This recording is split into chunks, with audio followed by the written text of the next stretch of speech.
Hello my story lovers, आप देख रहे हैं सुरु टीवी की स्टोरी। कभी सोचा है अगर आपके हाथ की रोटी आपके दिल की सच्चाई बताने लगे तो आप क्या छुपा पाओगे। धूप हमेशा की तरह तेज थी, लेकिन आज कस्बे में हवा में एक अजीब सी बेचैनी घुली हुई थी। चौक के कोने पर छोटे से ढाबे से उठती हुई खुशबू लोगों को तो खींच रही थी, पर उस खुशबू के पीछे छुपा सच कोई भी नहीं देख पा रहा था। अरे मोहन, ये रोटी है या कागज? पैसे तो पूरे लेते हो और देते क्या हो?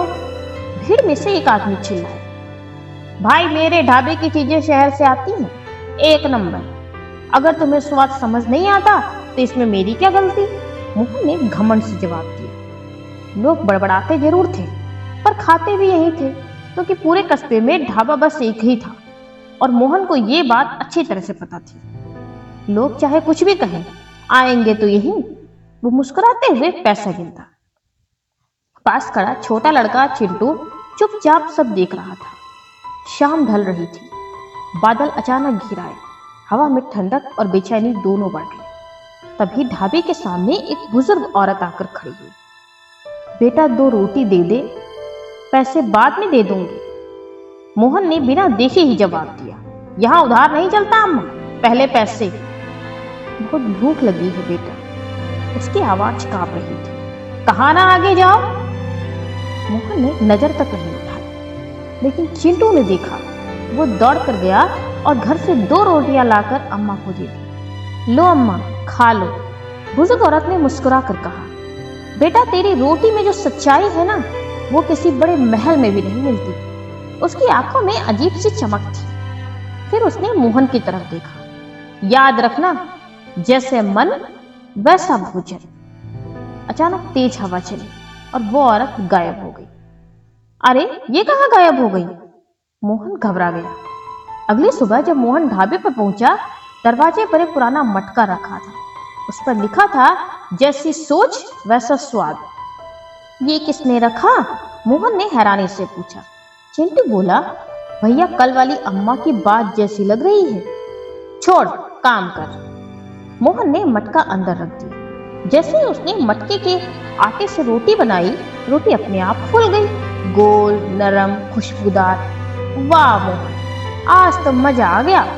लोग खुश हो गए, भीड़ बढ़ने लगी, पैसे बढ़ने लगे और मोहन का लालच भी। आज से दाम दुगने, उसने ऐलान कर दिया। अरे, इतना महंगा? लोग चौंक गए। अच्छा खाओगे तो पैसा भी अच्छा ही दोगे ना? भीड़ मजबूरी में मान गई। रात को मोहन सोचने लगा, अगर आटे में थोड़ा पानी मिला दूं तो ज्यादा रोटियां बनेंगी और ज्यादा पैसा। चिंटू ने रोका। भैया मत करो, अम्मा ने कहा था। अरे तू चुप रह। मोहन ने पानी मिला दिया, लेकिन जैसे ही रोटी तवे पर डाली, वो काली पड़ गई और बदबूदार। एक के बाद एक सारी रोटियां जलने लगी। ये क्या हो गया? मोहन घबरा गया। भीड़ गुस्से में चिल्लाई, धोखा दे रहा है। तभी उसे मटके पर लिखा हुआ याद आया, जैसी सोच वैसा स्वाद। उसने गहरी सांस ली। इस बार बिना मिलावट के आटा गूंथा। रोटी फिर से पहले जैसी सुंदर बन गई। मोहन को अपनी गलती समझ आई, पर किस्मत उसे एक और मौका देने वाली थी। अगले दिन कस्बे के बड़े आदमी रामू काका आए। मोहन, मेरे घर दावत है, 100 लोगों का खाना बनाना है। मोहन मुस्कुराया। हो जाएगा काका। लेकिन अंदर ही अंदर वही लालच फिर से जाग उठा। इतना बड़ा ऑर्डर, अगर थोड़ा पानी मिला दूं तो? चिंटू ने फिर रोका। भैया मत करो। लेकिन इस बार मोहन नहीं माना। जैसे ही उसने मटके में पानी डाला, मटका धीरे धीरे काला होने लगा और फिर धड़ाम, एक जोरदार धमाका हुआ। मटका टूट गया, आटा चारों तरफ उड़ गया और ढाबा बर्बाद हो गया। रामू काका गुस्से में बोले, तूने मेरा भरोसा तोड़ दिया। मोहन जमीन पर बैठ गया, आंखों में आंसू थे। मैंने सब कुछ खुद ही बर्बाद कर दिया।